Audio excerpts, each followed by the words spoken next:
It looked like Landon Huffman had won the second late model stock car race at South Boston Speedway on Saturday night. He was the first of the 7 drivers that managed to finish the race, or I guess start the race. Super low car counts, though. But the racing was actually pretty exciting. Had a huge wreck in the first race, which damaged 3 cars. Did not allow them to continue in the second race.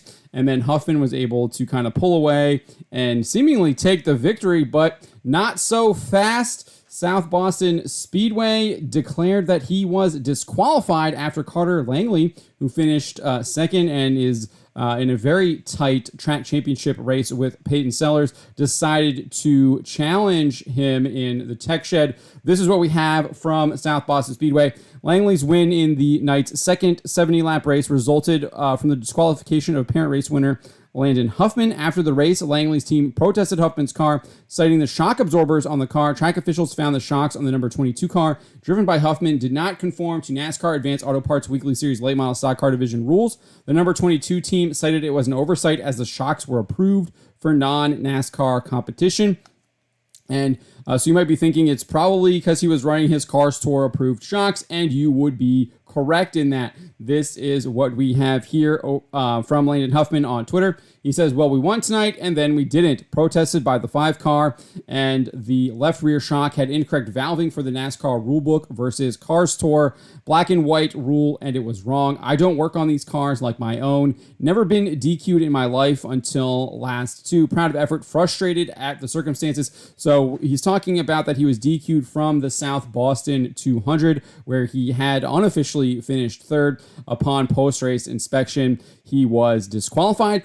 He did say he was going to protest it. I'm not sure where they're at in that, if he actually is going to continue protesting that, or if he kind of has accepted the ruling. I'll have to do my research on that. But we did get a follow-up post here. He said, proud of my Nelson Motorsports team and our improvement over the last 3 months. We win and lose as a team, and tonight we did both of those. I'll do better to make sure this doesn't happen again moving forward.